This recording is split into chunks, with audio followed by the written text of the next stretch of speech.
নমস্কার বন্ধুরা, আপনারা দেখছেন কেএস টিভি ইউটিউব চ্যানেল। তো বন্ধুরা, এই মুহূর্তে রয়েছে দেশের সমস্ত কৃষকদের জন্য কিন্তু বিরাট বড় সুখবর। আপনি যদি একজন কৃষক হয়ে থাকেন এবং পিএম কিষাণ প্রকল্পের 22 নং কিস্তির টাকার জন্য অপেক্ষা করে রয়েছেন, তাহলে এই মুহূর্তে কিন্তু রয়েছে আপনার জন্য দুর্দান্ত সুসংবাদ।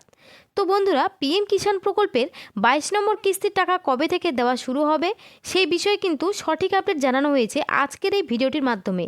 এছাড়াও এই প্রকল্পের 22 নং কিস্তির টাকা কারা কারা পাবে, কারা কারা পাবে না, এবং এই টাকা পেতে হলে কি করতে হবে এবং নতুন করে আবেদন করতে হলে কি কি শর্ত মানতে হবে, সমস্ত বিষয়ে কিন্তু জানতে পারবেন এই ভিডিওটিতে।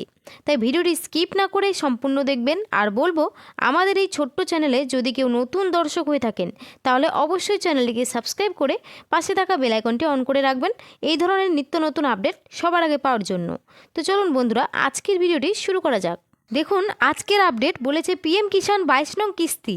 পিএম কিষাণ প্রকল্পের 22তম কিস্তির টাকা দেওয়ার ফাইনাল তারিখ। তো বন্ধুরা, আজকে এই পিএম কিষাণ প্রকল্পের আপডেট নিয়ে কি বলা হয়েছে চলুন আরও বিস্তারিত জেনে নিই। দেশের কোটি কোটি কৃষকের চাষবাসের কাজে আর্থিক ভরসা জোগাতেই কেন্দ্রীয় সরকার চালু করেছিল প্রধানমন্ত্রী কিষাণ সম্মান নিধি যোজনা। 2019 সালে মাননীয় প্রধানমন্ত্রী নরেন্দ্র মোদীর হাত ধরে এই প্রকল্পের যাত্রা শুরু হয়।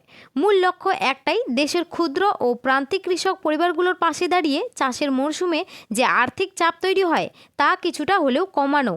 এই প্রকল্পের মাধ্যমে যোগ্য কৃষক পরিবারগুলিকে বছরে মোট 6,000 টাকা আর্থিক সহায়তা দেওয়া হয়। তবে এই টাকা একবারে দেওয়া হয় না, বছরে 3টি সমান কিস্তিতে প্রতি কিস্তিতে 2,000 টাকা করে এই অর্থ সরাসরি কৃষকদের ব্যাংক অ্যাকাউন্টে পাঠানো হয়। সম্পূর্ণ অর্থ ডাইরেক্ট বেনিফিট ট্রান্সফার বা ডিবিটি পদ্ধতিতে দেওয়া হয়, ফলে মাঝখানে কোনো দালাল বা বাড়তি ঝামেলার সুযোগ থাকে না। পিএম কিষাণ প্রকল্পের কিস্তি দেওয়ার একটি নির্দিষ্ট সময়সূচিও রয়েছে। সাধারণত প্রথম কিস্তির টাকা এপ্রিল থেকে জুলাই মাসের মধ্যে দেওয়া হয়, দ্বিতীয় কিস্তি আসে আগস্ট থেকে নভেম্বরের মধ্যে, আর তৃতীয় কিস্তি বা শেষ কিস্তির টাকা দেওয়া হয় ডিসেম্বর থেকে পরবর্তী বছরের মার্চ মাসের মধ্যে। চলতি অর্থবর্ষে ইতিমধ্যেই কৃষকরা 2টি কিস্তির টাকা পেয়েছেন। 2025 সালে 20 নভেম্বর কিস্তির টাকা কৃষকদের অ্যাকাউন্টে জমা হয়। এরপর 21 নম্বর কিস্তির টাকা 19 নভেম্বর ব্যাংকে পৌঁছায়। তাই এখন স্বাভাবিকভাবেই দেশের লক্ষ লক্ষ কৃষকের মনে একটাই প্রশ্ন, পিএম কিষাণের 22 নম্বর কিস্তির 2,000 টাকা কবে ব্যাংকে ঢুকবে। সরকারের পক্ষ থেকে এখনও পর্যন্ত 22 নম্বর কিস্তির নির্দিষ্ট তারিখ অফিসিয়ালি ঘোষণা করা হয়নি। তবে একাধিক নির্ভরযোগ্য মিডিয়া রিপোর্ট বলছে ফেব্রুয়ারি মাসেই এই কিস্তির টাকা দেওয়ার সম্ভাবনা সবচেয়ে বেশি।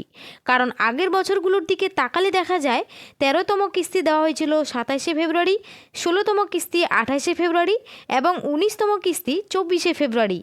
সেই ধারাবাহিকতা বজায় থাকলে ধারণা করা হচ্ছে 2026 সালের ফেব্রুয়ারির মাঝামাঝি থেকে শেষ সপ্তাহের মধ্যেই 22 নম্বর কিস্তির টাকা কৃষকদের ব্যাংক অ্যাকাউন্টে জমা হতে পারে। এই মুহূর্তে কৃষকদের উচিত নিজেদের পিএম কিষাণ সংক্রান্ত তথ্য ঠিক আছে কিনা তা একবার যাচাই করে নেওয়া। বিশেষ করে কেওয়াইসি সম্পূর্ণ আছে কিনা, ব্যাংক অ্যাকাউন্ট সক্রিয় আছে কিনা, এইসব ঠিক থাকলে কিস্তির টাকা পেতে কোনো সমস্যা হওয়ার কথা নয়। এখানে একটি অত্যন্ত গুরুত্বপূর্ণ বিষয় জেনে রাখা দরকার, বাবা ও ছেলে অথবা স্বামী ও স্ত্রী একই পরিবারের দুজন কি পিএম কিষাণ প্রকল্পের সুবিধা নিতে পারবেন? সরকারি নিয়ম অনুযায়ী উত্তর একেবারেই স্পষ্ট, না। একটি পরিবার থেকে শুধুমাত্র একজন সদস্যই এই যোজনার সুবিধা নিতে পারবেন। ভুল করে যদি কেউ একই পরিবারের একাধিক সদস্য আবেদন করে থাকেন তাহলে আবেদন বাতিল হতে পারে। এমনকি টাকা চলে গেলে সরকার সেই টাকা ফেরতেও নিয়ে নিতে পারে। অনেক কৃষকের ক্ষেত্রে দেখা যায় কিস্তির টাকা আটকে যাচ্ছে। এর প্রধান কারণ হলো কেওয়াইসি সম্পূর্ণ না থাকা, ব্যাংকের তথ্য ভুল থাকা অথবা আধার লিঙ্ক করা না থাকা। এই 3টি সমস্যার জন্যই বেশিরভাগ সময় কিস্তির টাকা আটকে যায়। তাই সময় থাকতে এই বিষয়গুলো ঠিক করে নেওয়া খুব জরুরি। পিএম কিষাণের কিস্তির টাকা পেতে হলে কেওয়াইসি সম্পূর্ণ করা, ফার্মার রেজিস্ট্রি আপডেট থাকা, ব্যাংক অ্যাকাউন্টে ডিবিটি অপশন অন থাকা, জমির নথি সঠিক থাকা এবং মোবাইল নম্বর ও আধার লিঙ্ক থাকা বাধ্যতামূলক।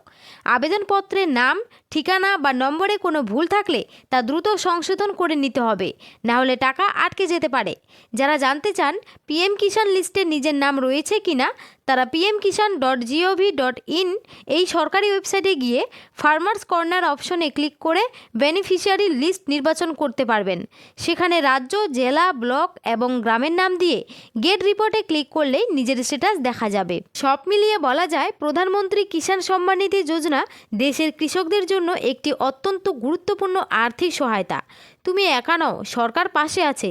নিয়ম মেনে প্রয়োজনীয় কাজগুলো ঠিক থাকলে খুব শীঘ্রই 22 নম্বর কিস্তির টাকাও কৃষকদের ব্যাংক অ্যাকাউন্টে পৌঁছে যাবে। তো এরপরে বলেছে পিএম কিষাণ প্রকল্পে নতুন আবেদন শুরু।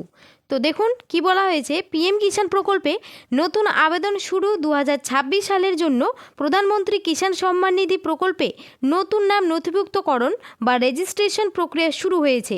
তবে নতুন করে আবেদন করার আগে প্রকল্পের পরিবর্তিত নিয়মাবলী এবং জমির মালিকানা সংক্রান্ত শর্তগুলি ভালোভাবে জেনে নেওয়া অত্যন্ত জরুরি, কারণ সামান্য একটি ভুলের জন্য আবেদন বাতিল হয়ে যেতে পারে। পিএম কিষাণ প্রকল্পে নাম তোলার ক্ষেত্রে সবচেয়ে বড় পরিবর্তন এসেছে জমির মালিকানা সংক্রান্ত নিয়মে। এখন শুধু নিজের নামে জমি থাকলেই যে আপনি এই প্রকল্পের টাকা পাবেন, বিষয়টি আর আগের মতো সহজ নেই। বিশেষ করে 2019 সালের পর যারা জমির মালিক হয়েছেন তাদের ক্ষেত্রে নিয়ম আরও কঠোর করা হয়েছে। যদি 2019 সালের পর উত্তরাধিকার সূত্রে জমি আপনার নামে রেকর্ড হয়ে থাকে, অর্থাৎ বাবা, মা, স্বামী বা দাদুর মৃত্যুর কারণে জমির মালিকানা আপনার নামে আসে, তাহলে আপনি এই প্রকল্পের সুবিধা পাওয়ার যোগ্য হবেন। আবেদন করার সময় ফর্মে জমি হস্তান্তরের কারণ হিসেবে অবশ্যই ডেথ অফ ফাদার বা ডেথ অফ হাজব্যান্ড ইত্যাদি সঠিক অপশন নির্বাচন করতে হবে।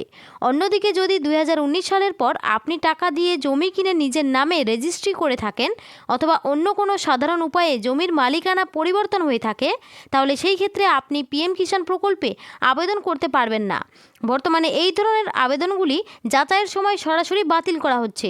তাই আবেদন করার আগে নিজের জমির মালিকানা কিভাবে হয়েছে সেটি ভালোভাবে যাচাই করে নেওয়ার অত্যন্ত গুরুত্বপূর্ণ। সঠিক তথ্য দিলে তবেই আপনি এই প্রকল্পের সুবিধা পাবেন।